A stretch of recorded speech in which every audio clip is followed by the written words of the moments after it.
जय माता दी। राधे राधे।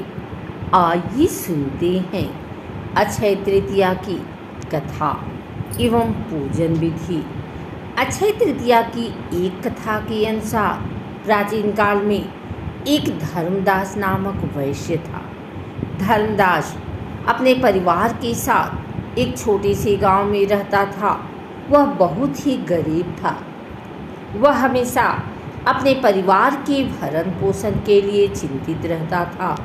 उसके परिवार में कई सदस्य थे। धर्मदास बहुत धार्मिक प्रवृत्ति का व्यक्ति था।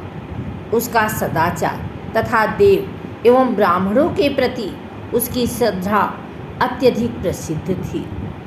अक्षय तृतीया व्रत के महात्म्य को सुनने के पश्चात उसने अक्षय तृतीया पर्व के आने पर सुबह जल्दी उठकर गंगा में स्नान करके विधि पूर्वक देवी देवताओं की पूजा की।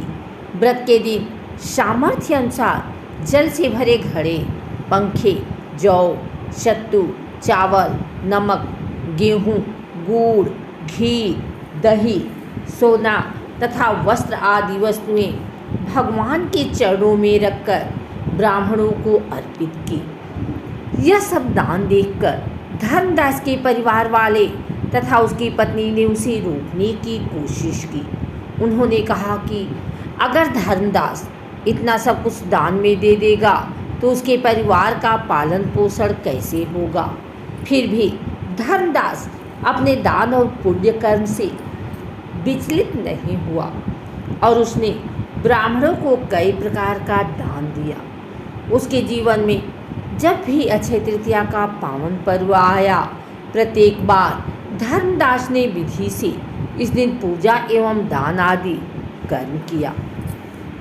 अनेक रोगों से ग्रस्त तथा वृद्ध होने के उपरांत भी उसने उपवास करके धर्म कर्म और दान पुण्य किया। यही वैश्य दूसरे अगले जन्म में कुशावती का राजा हुए। मान्यता है कि अक्षय तृतीया के दिन किए गए दान पुण्य व पूजन के कारण वह अपने अगले जन्म में बहुत धनी एवं प्रतापी राजा बना।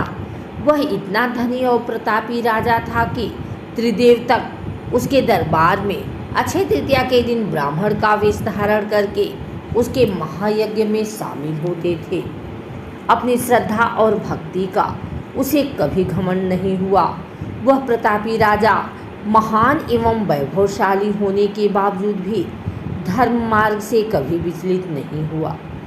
माना जाता है कि यही राजा आगे के जन्मों में भारत के प्रसिद्ध सम्राट चंद्रगुप्त के रूप में पैदा हुए थे।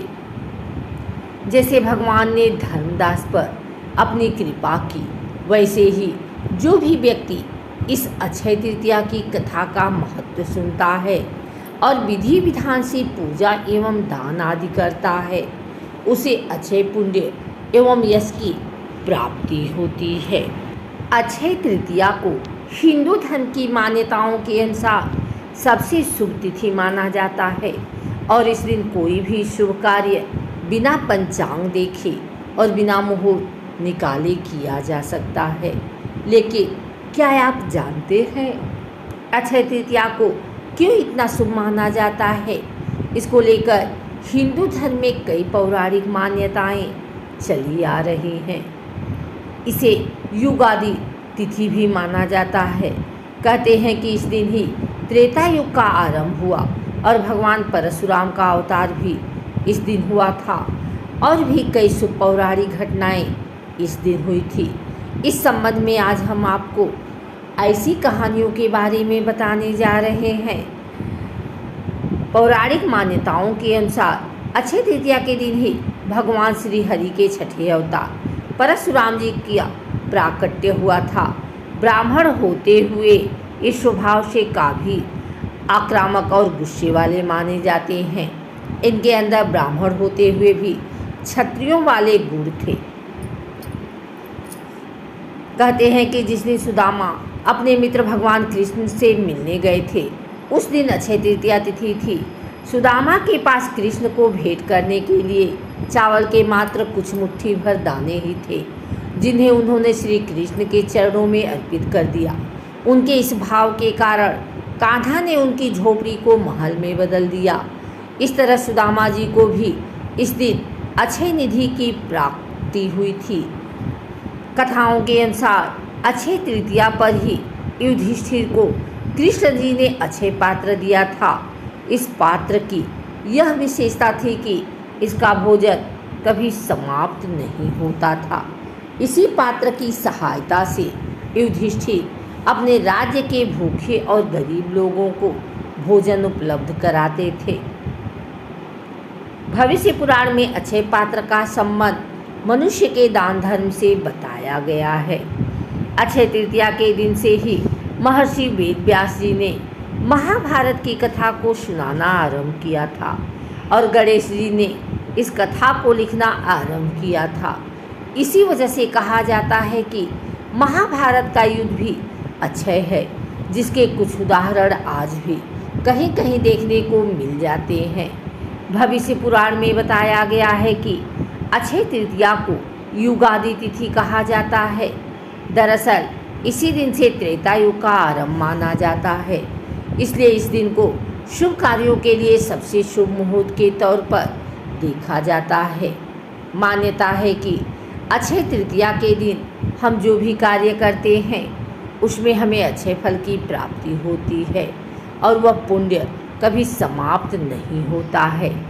महाभारत में द्रौपदी के चीरहरण की घटना सर्वाधिक चर्चित मानी जाती है। पौराणिक मान्यताओं के अनुसार उस दिन भी अक्षय तृतीया ही थी जब पांडवों ने कौरवों के साथ जुए के खेल में द्रौपदी को ही दांव पर लगा दिया था। दुशासन ने द्रौपदी का चीरहरण किया था। अक्षय तृतीया के दिन ही द्रौपदी की लाज बचाने के लिए श्री कृष्ण ने द्रौपदी को अक्षय चीर प्रदान किया था।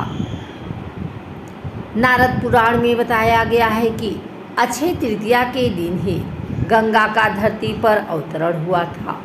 तेज बहाव के साथ स्वर्ग से निकली गंगा नदी को शिवजी अपनी जटाओं में धारण कर लिए थे और फिर भगीरथ के प्रयासों से देवी गंगा धरती पर अवतरित हुई थी। अक्षय तृतीया हिंदू धर्म का एक पावन पर्व है। यह पर्व वैशाख मास के शुक्ल पक्ष की तृतीया तिथि को मनाया जाता है। यह दिन माँ लक्ष्मी को समर्पित है। ऐसी मान्यता है कि इस दिन पूजा पाठ करने से सभी इच्छाओं की पूर्ति होती है। अक्षय तृतीया के दिन पूजा का विशेष महत्व होता है। इस दिन शुभ मुहूर्त में पूजा करने के विशेष फल प्राप्त होते हैं। अक्षय तृतीया पर भोग। अक्षय तृतीया के दिन भगवान विष्णु और माता लक्ष्मी को विभिन्न प्रकार के भोग अर्पित किए जाते हैं। इस दिन सत्तू, खीर, हलवा, चने की दाल, ऋतुफल और मिठाई आदि भोग में शामिल करना बहुत शुभ माना जाता है। अक्षय तृतीया पूजा विधि। सुबह उठकर स्नान करें और लाल रंग के वस्त्र धारण करें। घर के मंदिर को साफ करें और एक चौकी पर लाल या पीले रंग का वस्त्र बिछाएं। भगवान विष्णु और माता लक्ष्मी की प्रतिमा स्थापित करें। गंगा जल से स्नान कराएं और उन्हें रोली, चंदन, अक्षत, पुष्प, धूप और दीप अर्पित करें। भगवान विष्णु और माता लक्ष्मी के मंत्रों का जाप करें। विष्णु सहस्त्र नाम का पाठ करना भी अत्यंत शुभ माना जाता है। खीर का भोग लगाएं, अंत में आरती करें और सभी को प्रसाद वितरित करें। इस दिन पुण्य का भी विशेष महत्व है। अपनी क्षमता अनुसार गरीबों और ज़रूरतमंदों को दान करें। सोना खरीदना भी इस दिन शुभ माना जाता है।